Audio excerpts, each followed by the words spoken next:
একটা আবাসিক হোটেল আছে। তো সেই আবাসিক হোটেলের 104 নম্বর কক্ষে একজন পুরুষ যার নাম আমিনুল ইসলাম, তার একটি ঝুলন্ত ফ্যানে, সিলিং ফ্যানের সাথে ঝুলন্ত মরদেহ পাওয়া যায় এবং তার স্ত্রী গুরুতর আহত অবস্থায় তার সাথেই ছিলেন। তো তারা গতকাল দুপুর 2টার দিকে হোটেলে চেক ইন করেন। তো হোটেলের ম্যানেজারের দেওয়া বক্তব্য মতে যে তারা এখানে হচ্ছে একদিনের জন্য কক্সবাজার ট্যুরে যাবেন, একদিনের জন্য এখানে এই হোটেল কক্ষে ভাড়া নিয়েছিলেন। পরবর্তীতে আজকে যখন চেক আউটের টাইম হয় তখন হোটেলের স্টাফরা যখন যায় ক্লিনিং এর জন্য, তখন তারা দরজা নক করে প্রথমে কিছুক্ষণ খোলেন না। তারপরে যে তার স্ত্রী আছেন, আমিনুল ইসলামের যে স্ত্রী তাহমিনা আক্তার, তো উনি দরজা খোলেন।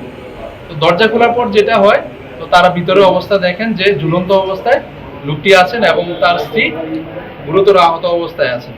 তারা সাথে সাথে থানা পুলিশকে কল দেন, আমরা আসি।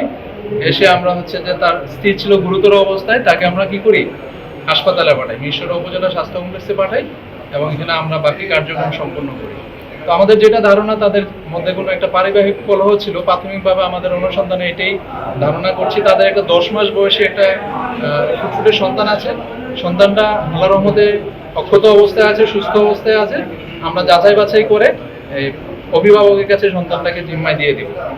আর পরবর্তীতে আইনগত ব্যবস্থা, সুরতহাল এবং হচ্ছে মৃতের ময়নাতদন্ত, এগুলো আমরা সম্পন্ন করব। আর বাকি অন্য কোনো তথ্য থাকলে আমরা যথাসময়ে আপনাদের। আমরা জানতে পারি যে আমিনুল ইসলাম উনি একজন পুলিশ সদস্য, তার সে বিষয়ে আপনারা কি? এটা আমরা শুনেছি। আমরা শোনার পরে সে কোন জেলার পুলিশ সদস্য, ওই সংশ্লিষ্ট জেলার কর্তৃপক্ষের সাথে আমরা যাচাই বাছাই করব।